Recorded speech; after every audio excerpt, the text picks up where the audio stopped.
Ao descer do Monte Sinai com as 2 tábuas da aliança nas mãos, Moisés não sabia que o seu rosto resplandecia por ter conversado com o Senhor. Verso 34. Mas toda vez que entrava para entrar na presença do Senhor e falar com Ele, tirava o véu até sair.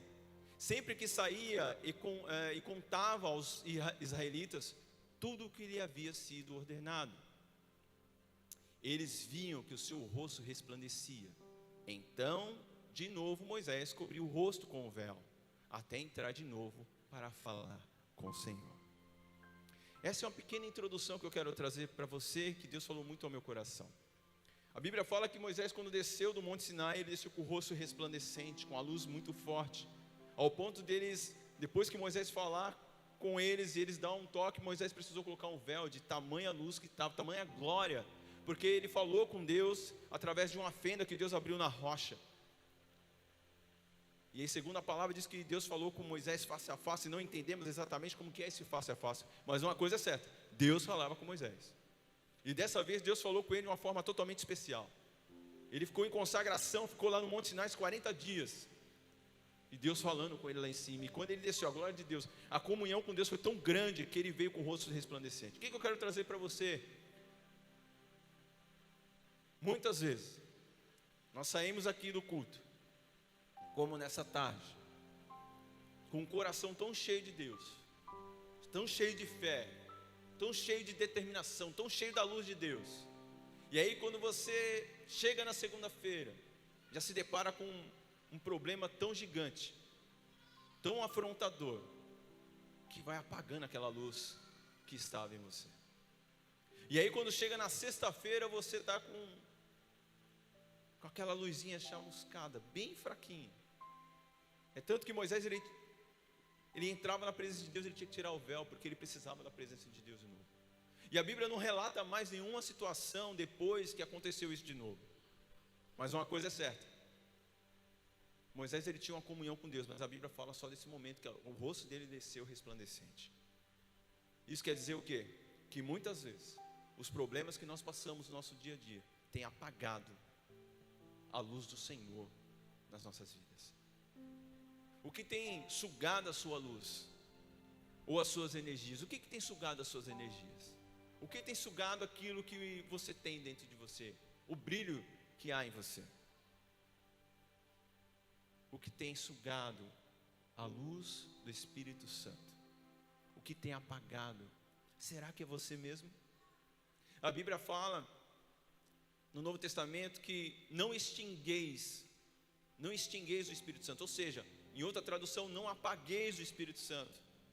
Nós temos o poder de acender o Espírito Santo dentro da gente e apagar ele. Como? Com as nossas atitudes. Se você não tomar cuidado, você apaga o Espírito Santo. A luz que há em você, os problemas, as correrias do dia a dia. Essa semana foi uma semana que eu trabalhei bastante. Foi meio desgastante. Estava muito cansado, ainda estou. E eu falava com o Senhor, vindo do trabalho, já à noite já. Eu falei, Senhor, não é isso que eu quero para a minha vida. Por mais que tenha um propósito, mas Deus sabe do meu coração. Porque eu sei que se eu dedicar muito o meu tempo às coisas ligadas a esse mundo, que é normal, e se você não tomar cuidado, você se perde, você não tem tempo mais de orar, não tem tempo mais de ler a palavra. O cansaço te suga tanto, mas você está bem numa determinada área. Quantos tiveram grandes empresários que estão tão bem na área financeira, mas estão tão longe de Deus? Quantos de nós estamos tão bem com a família, tão dedicados, mas estão tão longe do Senhor? E que o Senhor seja a prioridade na sua vida, que o Senhor seja o primeiro em sua vida. Antes de vir para cá, estava conversando com a minha esposa sobre isso, de o Senhor ser o primeiro, de dedicar os nossos primeiros tempos. Quando você acorda, quem é a prioridade da sua vida? As respostas do WhatsApp? Ou é o Senhor que te fez acordar? Lembra? São pequenas coisas que sugam as nossas energias. dei o exemplo hoje de manhã, é como um carro, né? A gente está seguindo um caminho que está gastando o nosso combustível. E Deus deu um trajeto para você andar 100 quilômetros. E aí você por si só, você quer andar, você vai fazer o trajeto de 200 quilômetros, porque você precisa passar ali em Balneário, passar lá em Floripa, conhecer alguns lugares mais bonitos. Mas Deus falou para você seguir a BR reto, não foi para parar nas praias. Só que aqui, esses trajetos que está te dando prazer, ele está acabando com o seu combustível. Entenda bem o que eu estou querendo dizer. Estou te dando uma ilustração. Não é que você não vai para esses lugares, pelo amor de Deus. Eu gosto de passear, eu amo. Mas eu quero dizer para você que quando a gente sai fora da rota, às vezes você vai querer, lá na frente, você vai ver que você precisa chegar no seu destino final. E aí você vai querer pôr lá no GPS, recalcular a rota. Pois é. Mas só que recalcular a rota, você vai ver que o ponteiro do seu combustível está na reserva. E você está sem dinheiro. E não tem nenhum posto próximo. E aí você está sem combustível. Muitas vezes a gente age assim. A gente gasta toda a energia com coisas tão corriqueiras, que não são eternas. Que muitas vezes quando a gente quer, como o filho pródigo, ele recalculou a rota. Quando ele viu que ele tinha que voltar para o pai, a Bíblia fala que ele tinha fome, já estava sem forças. Mas ele tirou força da onde não tinha, e esperança da onde não vinha mais. Mas ele lembrava que na casa do pai tinha pão. E ele pediu: eu vou voltar para a casa do meu pai. Lá tem comida, lá os servos do meu pai comem melhor que eu. E quando você toma essa atitude, Deus reabastece de forma sobrenatural aquilo que um dia acabou. Deus quer restituir aquilo que você perdeu. Deus quer te dar de novo aquilo que um dia foi na sua vida. O que você perdeu? O que te tirou? O que te tirou da direção do Senhor? O que te fez parar? O que te fez recalcular a rota, mas de uma forma tão distante? Amém? Quero que vocês abram a Bíblia de vocês, é o nosso texto base, Romanos capítulo 8. E já recomendo de antemão, quem puder ler em casa essa semana, Romanos capítulo 8, o capítulo inteiro. Pensa num capítulo rico em tantas respostas de Deus para a nossa vida. Apenas esse único capítulo 8. Muitos versículos que nós falamos estão no capítulo 8 de Romanos. E alguns deles nós vamos ver. Romanos 8, a partir do verso 35. E depois o 38 e o 39. Diz assim o texto: quem nos separará do amor de Cristo? Será a tribulação, ou a angústia, ou a perseguição, ou a fome, ou a nudez, ou o perigo, ou a espada? Pois estou convencido de que nem a morte, nem a vida, nem anjos, nem demônios, nem o presente, nem o futuro, nem quaisquer poderes, nem altura, nem profundidade, nem qualquer outra coisa na criação será capaz de nos separar do amor de Deus que está em Cristo Jesus, o nosso Senhor. Amém? Olha que texto profundo do apóstolo Paulo. Paulo está falando aos romanos aqui. O que nos separará do amor de Cristo?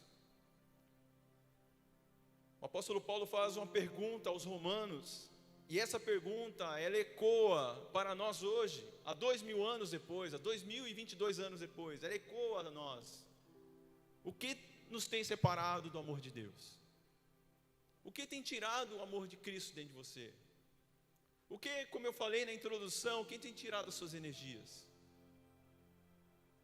E esse texto, uma certa vez, um pastor falou para mim que ele leu num velório.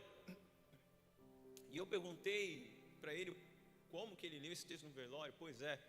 E ele trouxe uma forma que eu não tinha pensado ainda. Ele falou: pois é, então é no velório que as pessoas estão sensíveis. E aí eu pude olhar para aquele caixão e apontar para aquele morto que estava ali, e falei: ele morreu. Esse irmão morreu e foi para a glória, mas nada, nem a morte separou ele de Cristo. Nem a morte separou ele de Cristo. E aí eu quero trazer para mim e para você hoje, que nada venha separar eu e você do amor de Cristo. Nem a morte. Se eu fechar os olhos hoje, eu tenho a certeza que estarei com o Senhor na glória. E eu quero que eu e você tenham essa certeza. Nada pode separar. E se tem te deixado alguma coisa em dúvida ainda, hoje é o momento de você se reconciliar, recalcular a volta. Ele vai te recarregar as energias e você voltar para o Senhor. Nada vos separará do amor de Deus. O que tem separado? O que tem tirado você da presença do Senhor? Essa é a grande pergunta. Deus permite as provações e as tribulações, não é para nos afastar dEle, mas é para aproximar dEle. Deus não permite as provações e as tribulações, as dificuldades para nos afastar dEle. Deus não odeia a gente, Ele ama, e ama de tal maneira que mandou o seu único filho para morrer por mim e por você. Não foi brincadeira, não foi uma ficção, um filme do Mel Gibson, não, foi uma verdade, meu irmão. A ciência tentou de todas as formas, os filósofos de todas as formas, até o ateu de todas as formas, mas nada e nem ninguém conseguiu comprovar que Jesus não existiu. Ele foi uma verdade, Ele é uma verdade, e sempre será uma verdade, você crendo ou não. E vou mais além, quer ser salvo, quer ir para Jesus, quer ir para a eternidade, como aquele ladrão que estava ao lado dele, ainda hoje, já que você creu, ainda hoje estará comigo no paraíso. E essa pergunta Jesus quer fazer para mim e para você: quer estar comigo no paraíso hoje? Pois é, Deus não nos permite com que passamos por tribulações para nos afastar. Tem momentos que a gente passa por tamanha tribulação que a gente fala: Deus não está olhando para mim. Se Deus tem raiva de mim, Ele é cruel, por que Ele está fazendo eu passar por isso? Por que eu perdi esse ente querido que eu amava tanto? Eu não estou entendendo.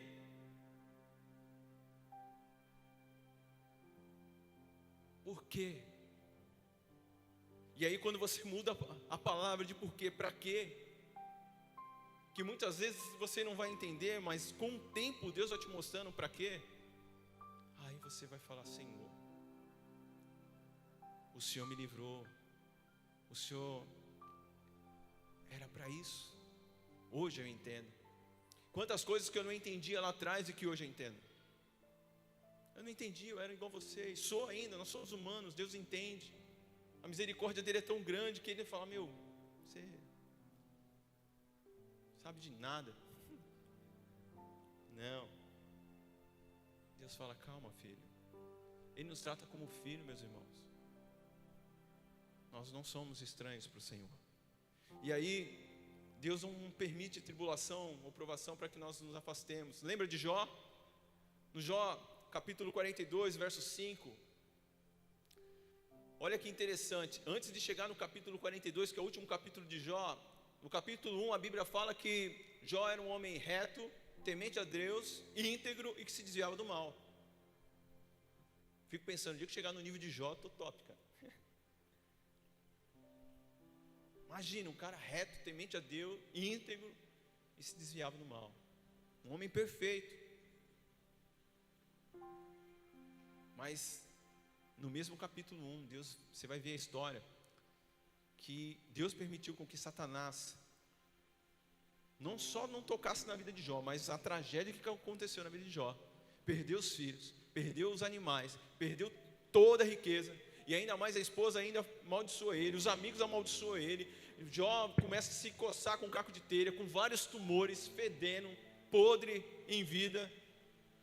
Mas mesmo assim, Jó, em determinados capítulos, ele fala assim: ainda que ele me mate. Ele está falando de Deus. Ainda que ele me mate, eu ainda crerei no Deus da minha salvação. E uma outra passagem ele fala: o meu Redentor vive. O meu Redentor vive. Quem é o seu Redentor? O nosso Redentor é Jesus. E Jó, sem saber, ele já estava falando do Redentor, aquele que ia salvar ele, aquele que ia tirar ele daquela situação. E aí no capítulo 42, verso 5 diz assim: olha o que ele fala no final da história de Jó. Meus ouvidos já tinham ouvido a teu respeito. A respeito de quem? De Deus. Mas agora os meus olhos te viram. Você entendeu? Os meus ouvidos ouviram ao teu respeito. Mas Jó não era um homem reto, temente a Deus e que se desviava do mal? Pois é, mas ele não conhecia Deus da forma que Deus queria que ele conhecesse. Meus ouvidos já tinham ouvido a teu respeito, mas agora os meus olhos te viram. Muitas vezes nós estamos andando com o Senhor, como foi Pedro, andou 3 anos e meio aproximadamente com Jesus, e Pedro só pôde conhecer Jesus. Ele negou Jesus, achava que conhecia, achava que era já convertido, mas na verdade Pedro era convencido, até o momento que ele nega. Jesus é crucificado, morto, ressuscita, volta, e Jesus está lá, preparou o pãozinho para Pedro e para os outros discípulos também, fez ali um peixe na grelha ali, e quando Pedro vê que era Jesus que estava chamando, Pedro se joga no mar, vem depressa, e aí Jesus está conversando com eles ali. Jesus fez a pergunta que fez para mim: Pedro, tu me amas? Aí Pedro: claro, Senhor, sim, eu te amo. Aí Jesus fala: apacenta as minhas ovelhas. Mas Pedro ainda não tinha entendido. Jesus pergunta pela segunda vez: Pedro, tu me amas? E Jesus pergunta para mim e para você: meu filho, minha filha, tu me amas? Apacenta as minhas ovelhas, ou seja, segue-me, faça o que eu te ordenar. E Pedro fala: sim, Senhor, tu sabes que eu te amo. E Jesus, como é onisciente, conhece o coração, Jesus vai na terceira pergunta. E essa terceira pergunta fez Pedro arremeter quando ele negou Jesus, e o galo, pela terceira vez, quando ele nega, o galo canta. E Jesus pergunta: Pedro, tu me amas? Pela terceira vez. Aí Pedro se rasga. Pedro fala: Senhor, tu me conheces, tu sabes quem eu sou, tu sabes. Pedro se derrama, Pedro se arrepende. E aí Jesus fala: apacenta os meus cordeiros. E a partir dali, Pedro é uma nova criatura.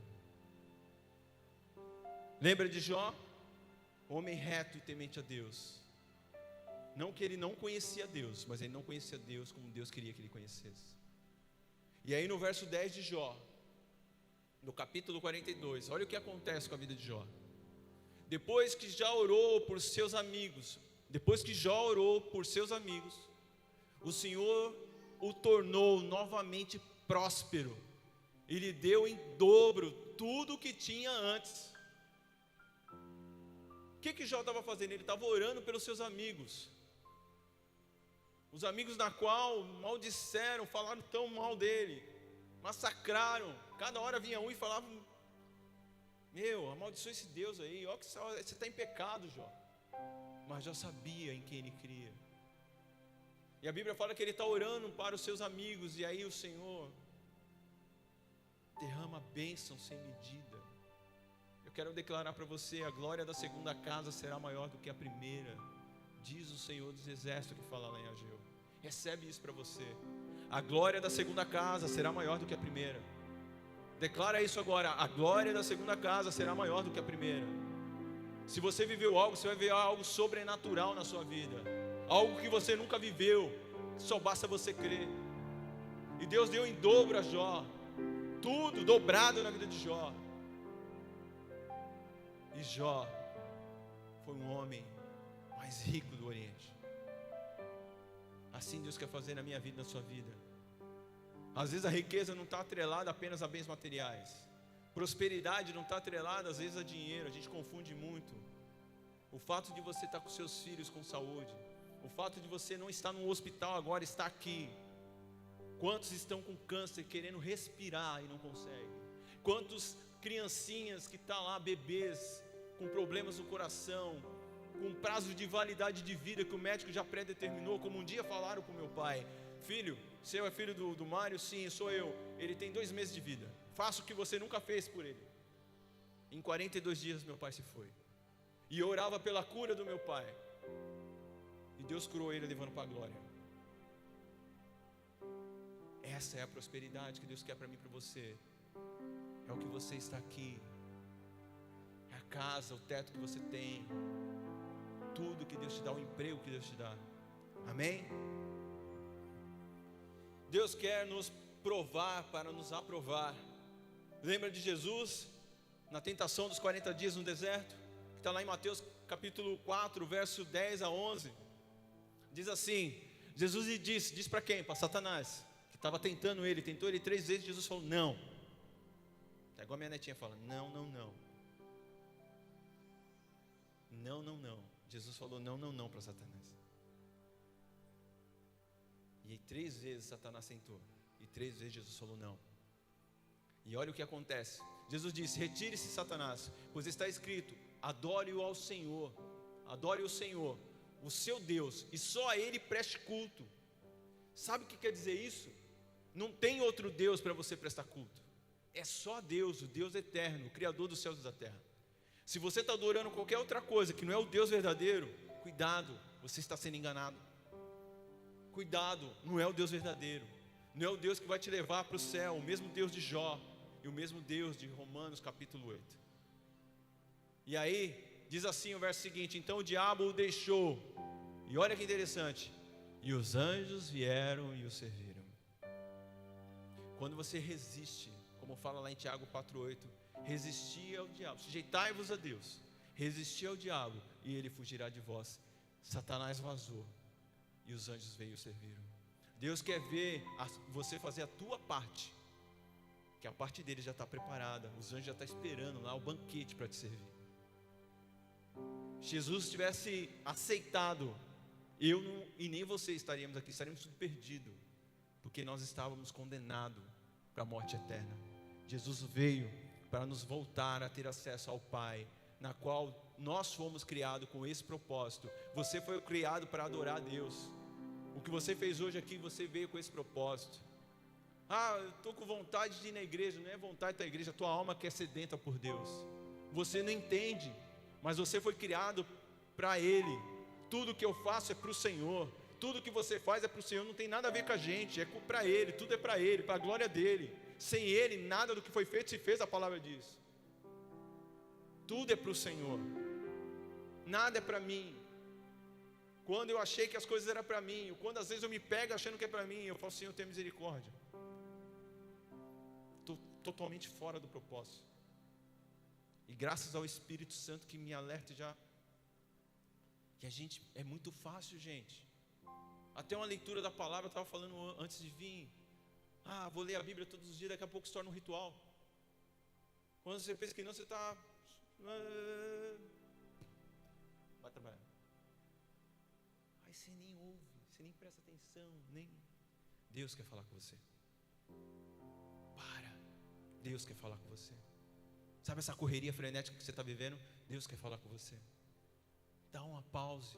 Sabe quando você dá um pause na TV, seja lá onde for, no celular, quando você está vendo um vídeo? Para. Deixa o celular de lado, se preciso for desliga. Tenha um momento com Deus. Faz como fala lá em Mateus, fecha a tua porta. Não tenho o que falar, fica quietinho. O Espírito Santo vai falar com você. Sabe por quê? A Bíblia fala que o Espírito Santo intercede por nós com gemidos inexprimíveis. Quando a gente não tem palavras, Ele intercede por nós.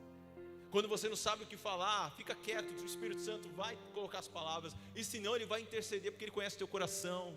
Ele sabe o que você está passando. Nada pode te separar do amor de Cristo. E aí Jesus disse não, e os anjos o serviram.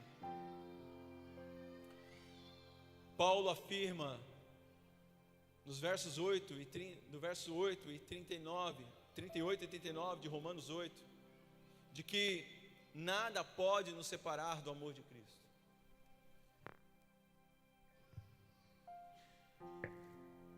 E olha o que diz o texto no verso 38, eu vou ler aqui na minha versão, pois diz assim: pois estou certo de que nem a morte, nem a vida, nem os anjos, gente, nem os principados, nem potestades, nem presente, nem o porvir, nem a altura e nem a profundidade, nem alguma outra criatura nos poderá separar do amor de Cristo, no amor de Deus que está em Cristo Jesus, o nosso Senhor. Nada pode separar você do amor de Deus. Nada. Até se você falar, eu não quero mais esse Deus, vai ser como o filho pródigo, vai te tocar. Você vai lembrar dos momentos que você estava na casa do Pai, como um dia aconteceu comigo. E aí às vezes eu louvava. Ah, que saudade de ouvir tua voz ao entardecer. Ah, que vontade de voltar ao jardim da inocência. Deus quer que você volte ao jardim da inocência. Jardim da inocência, onde não há pecado, onde há pureza, onde há a presença dEle, aonde você sente paz, segurança. Entrega o teu caminho ao Senhor. Salmo 37:5 diz isso. Aquilo que você não pode falar, entrega para o Senhor. Aquilo que você não está conseguindo falar ou fazer, entrega ao Senhor. Salmo diz, entrega o teu caminho ao Senhor, confia nele, o mais Ele fará. Ele vai fazer por você. Entrega. O que você está agarrado? O que você está segurando tanto? Por que você está segurando tanto? Não é seu. Entrega para o Senhor. Ele vai fazer aquilo que você não está conseguindo fazer mais. Talvez você está cansado. Talvez o fardo está pesado. Deus quer aliviar o teu fardo. Troca o fardo com Jesus. Ele fala, troca. Dá o teu fardo pesado, que eu vou dar o meu fardo que é leve. Amém? Nada pode nos separar do amor de Cristo. Então, por que você está permitindo essa luta esfriar a tua fé? Por que você está permitindo essa situação tirar a tua alegria, tirar a tua paz? Não permitas, meus irmãos. Nada pode separar você do amor de Cristo. Amém? O que tem tirado a sua luz, ou sugado as suas energias? Lembra de Moisés? Moisés liderando aquela galera de 2,5 milhões de hebreus mais ou menos. Eram muitos problemas, muitas preocupações. E a Bíblia fala que Moisés foi o homem mais manso na terra. Também que se não fosse, tinha matado um monte. E pensa numa galera rebelde, ao ponto de Deus falar, esse povo é obstinado, Moisés. Obstinado é mais que teimoso. Às vezes a gente é tão teimoso. Deus fala, não faz isso, você vai lá e faz. E pá, quebra a cara. Quantas vezes eu mesmo fiz isso? Deus falava, filho, não faz isso. Eu nem dava ouvido. Sabe por quê? A gente está tão ligado nas coisas do dia a dia que a gente não consegue ouvir a voz. Jesus fala que as minhas ovelhas ouvem a minha voz, a voz do pastor. Ela conhece a minha voz. E você sabe quando é de Deus e quando não é. E você sabe a direção correta. Lembra? Paulo está falando aqui de que nada podia separar ele do amor de Cristo. Amém? Por que Paulo está falando isso? Paulo não está falando isso à toa. Paulo, ele não está falando que nada podia separar do amor de Cristo, porque ele só estava dando um conselho. Sabe aquela coisa que a receita do bolo? A receita do bolo serve para os outros, você dá a receita do bolo, mas não serve para você? Pois é, Paulo não está falando isso, dando a receita do bolo. Paulo vivia isso. E olha o que ele fala em 2 Coríntios, vou ler na minha versão, 2 Coríntios capítulo 11, de 23 a 33, eu vou ler discorrido e você só ouve. E diz assim, Paulo está fazendo uma defesa a respeito dele mesmo, aqui em Coríntios. E aí ele diz assim, ele vai relatando, em trabalhos muito mais, em açoites mais do que eles, em prisões muito mais, em perigo de morte muito mais. Olha o que Paulo passou não por causa de um sonho, de conquistar algo, de ter algo, não. Paulo está falando aqui de um sonho, ou melhor, ele passou por tudo isso por causa de Cristo.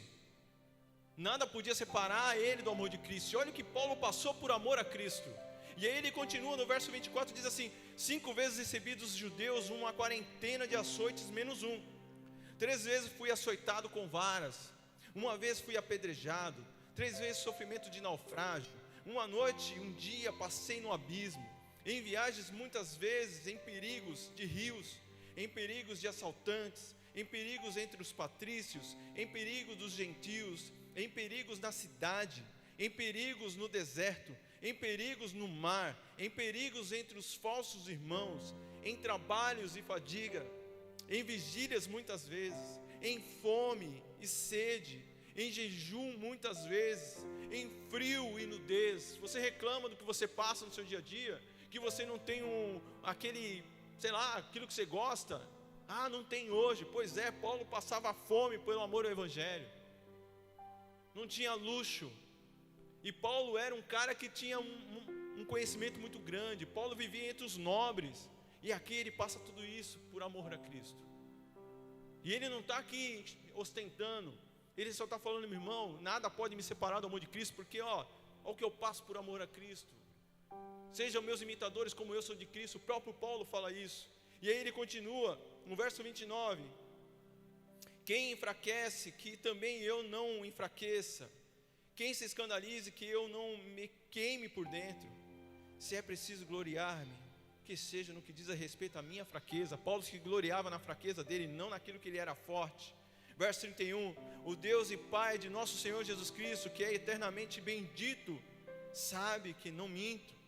Em Damasco, o que governava sobre o rei Aretas, pôs guardas às portas da cidade dos damascenos, para me prenderem. Verso 33: mas por uma janela da muralha desceram-me num grande cesto, e assim escapei das suas mãos. Ou seja, escapei da morte. Olha o que Paulo passou. Nada separava ele do amor de Cristo. Nada de Jesus quer que você separe do amor dele. O que tem te separado do amor de Cristo? Olha o que o apóstolo Paulo padeceu por amor ao Evangelho de Cristo.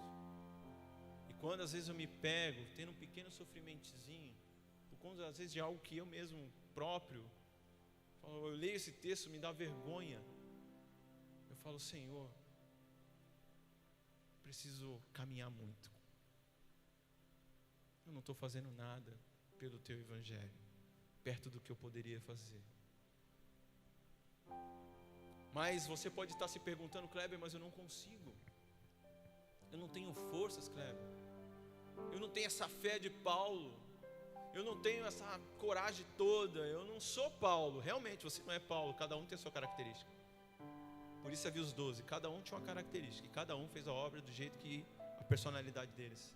Deus quer usar você do jeito que você é. Deus quer usar você do jeito que você é, na galera que você anda, com quem você anda, aquilo que você faz. Deus quer usar você com o talento que você tem. Sabia?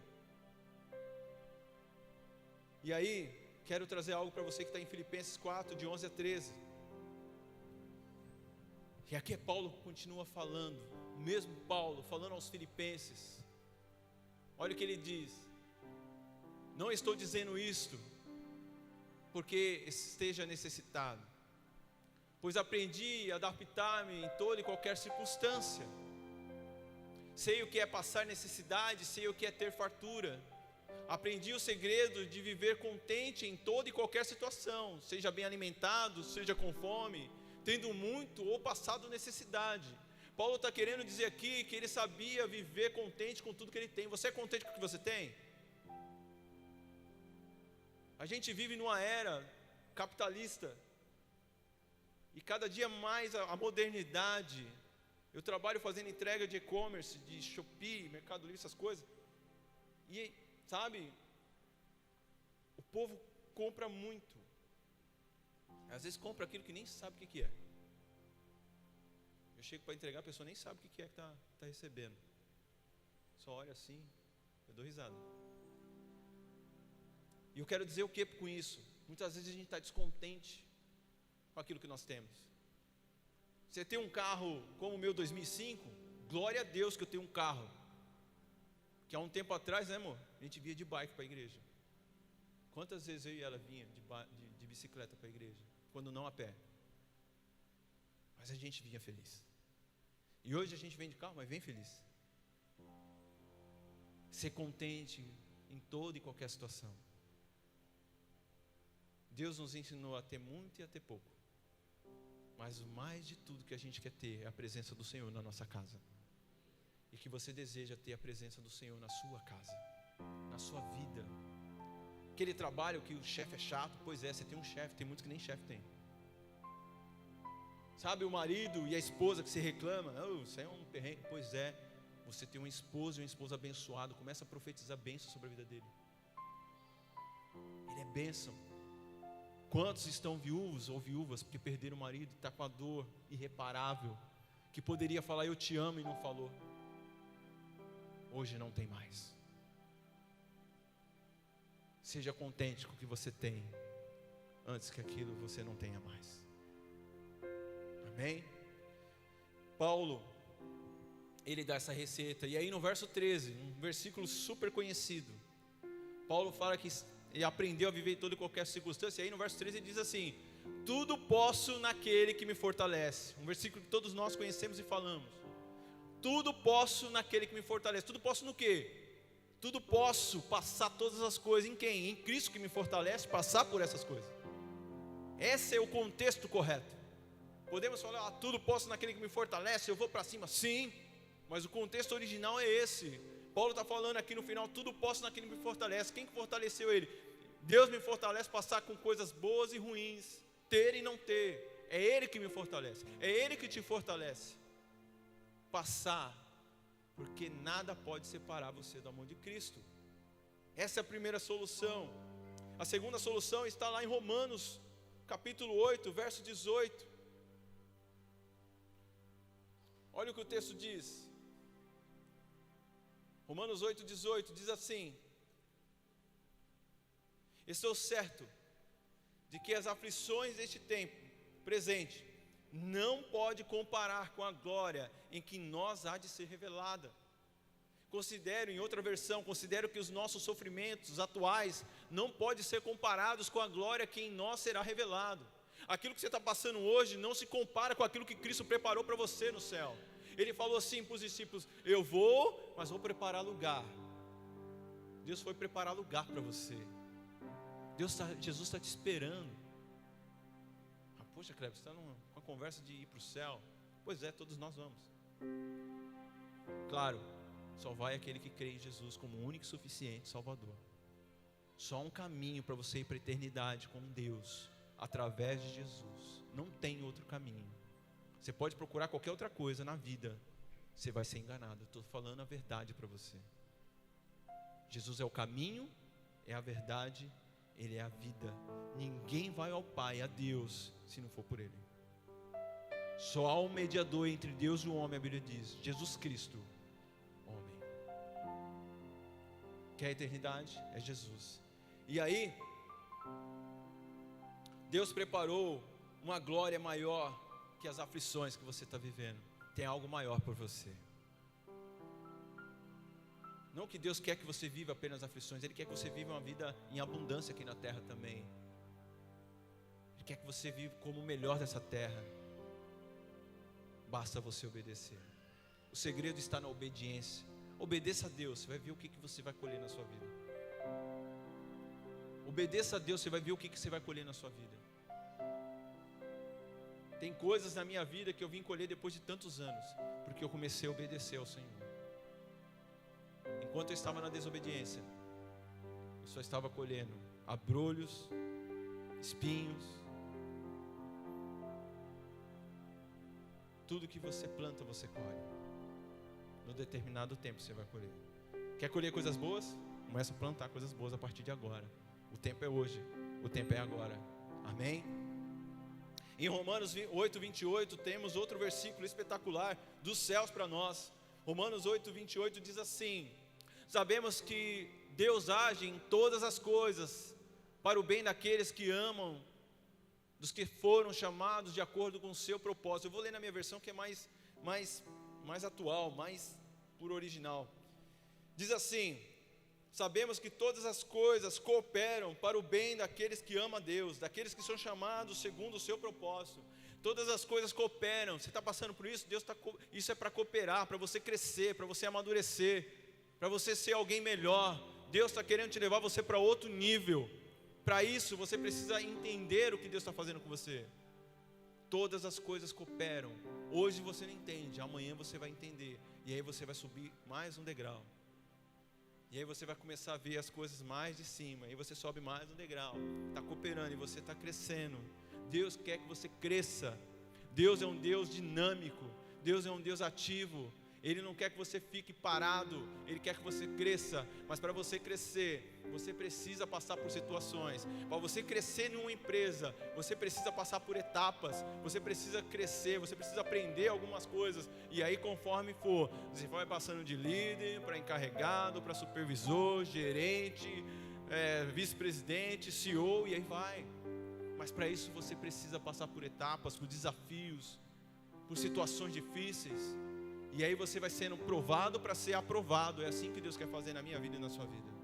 Amém? Tudo o que você está passando hoje está cooperando para o seu crescimento. Você deve ter ouvido uma mensagem top nesse momento. Acabou de vê-la, falou muito com a tua vida. E quem sabe passou no teu coração: uau, eu quero muito conhecer esse lugar. Eu quero muito contribuir com essa obra. E nesse momento você pode fazer isso. Estou passando aqui para dizer de que há várias formas de nós contribuirmos na obra do Senhor. Às vezes com nossos talentos, os nossos dons, mas também com a nossa contribuição. Sabe que cada vez que você contribui, seja com teus dízimos ou tuas ofertas, você promove para que o reino de Deus se expanda. Para que trabalhos como esse possam chegar a milhares de pessoas, hoje via internet, ou mesmo dentro do ambiente onde nós estamos, aqui na cidade, onde nós temos a The Way Church. Hoje, pelas formas que você vê aí na sua tela, você pode contribuir. Seja o seu Pix, transferências, depósitos. O mais importante é que esteja ligado ao seu coração. Nós vemos na Bíblia Sagrada que haviam pessoas que contribuíam com seus dízimos, outras com suas ofertas. Os dízimos muitas vezes ligados a algo que, para mim, fica mais fácil de planejar. 10% daquilo que eu ganho, eu invisto no reino de Deus. Mas outras pessoas do Novo Testamento já não se atinham mais a dízimos. Algumas delas vendiam tudo que tinham e entregavam. Outras dividiam o que tinham. E dessa forma elas sabiam de que parte dos seus ganhos poderia alcançar a muitos. Então, da maneira como você sentir em seu coração, seja por oferta, seja por dízimos, mas que você possa fazer com todo o seu coração essa contribuição. E saiba, dentro do seu coração, de que cada vez que você estende a mão para que a obra de Deus continue evoluindo, crescendo e se ampliando, as mãos de Deus se estendem sobre você também. Não como um ato de cobrança ou negociação, mas porque Deus é fiel e nunca fica devendo nada para ninguém. Por isso eu convido você a fazer parte desse ministério, dessa obra, com as suas contribuições. E isso fará com que a gente continue ajudando tantas famílias que cada semana são restauradas, que nos procuram em busca de algo que não encontraram em mais nenhum lugar. Às vezes sem esperança. E essa esperança não é levada apenas por nós, mas é levada por você, através do seu amor. Então, convido você a fazer segundo aquilo que o Senhor colocar no seu coração de fazer. E com certeza abençoará a muitos. Que Deus abençoe sua vida, continue nos acompanhando pelos canais, que eu tenho certeza que é só o começo do que Deus ainda fará em sua vida e em sua família.